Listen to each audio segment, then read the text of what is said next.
सुनबाई अपघात प्रकरणात अडकल्यामुळे भाजपाचं कौतुक. किशोरी पेडणेकरांचा महेश कोठारेंवर निशाणा. म्हणून महेश कोठारेंचं भाजपा प्रेम वाढलं, पेडणेकरांचं वक्तव्य.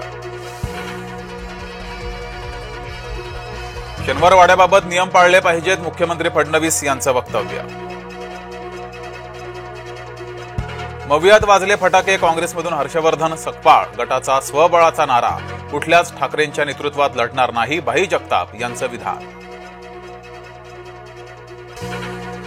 वसई किल्ल्यावर वाद. शिवरायांच्या वेशात फोटो काढण्याला केला विरोध. सुरक्षा रक्षक हिंदीत बोलत असल्यानं झाला वाद. महाराष्ट्र ऑलिम्पिक संघटनेची 2 नोव्हेंबरला निवडणूक. उपमुख्यमंत्री अजित पवारांविरोधात मुरली मोहोळांनी थोपटले दंड.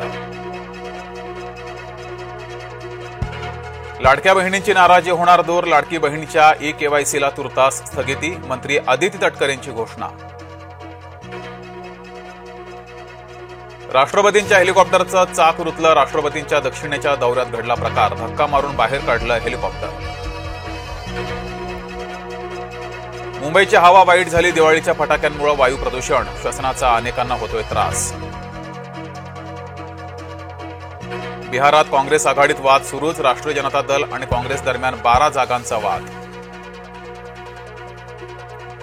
रणजित कासलेचे सुरतमध्ये कारनामे. खंडणीखोरीच्या आरोपाखाली सुरत पोलिसांकडून कारवाई.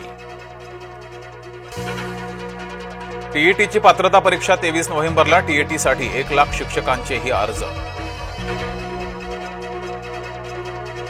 राजकीय पुनर्वसनासाठी बच्चू कडू महायुतीला ब्लॅकमेल करतायत. कडूंच्या राजकीय आरोपांवर आमदार रवी राणा यांचा पलटवार. सिंधुदुर्गात पाऊस. झोडणीला काढलेल्या भात पिकांचं नुकसान. विजांच्या कडकडाटासह जोरदार पाऊस. जळगावात वादळी वाऱ्यासह पावसाची हजेरी. अनेकांची तारांबळ. हिंगोलीतील शेतकऱ्यांनी साजरी केली काळी दिवाळी. शेतकऱ्यांची दिवाळी अंधकारमय करणाऱ्या सरकारचा निषेध. बियाण्यांची टंचाई दाखवून जास्त दरानं विक्री. आक्रमक शेतकऱ्यांचा नांदेडमधील कृषी केंद्रासमोर संताप. भायखळ्यातील मदनपुरा येथे इमारतीचा भाग कोसळला. इमारतीचा पहिला मजला कोसळल्यानं 7 जण जखमी.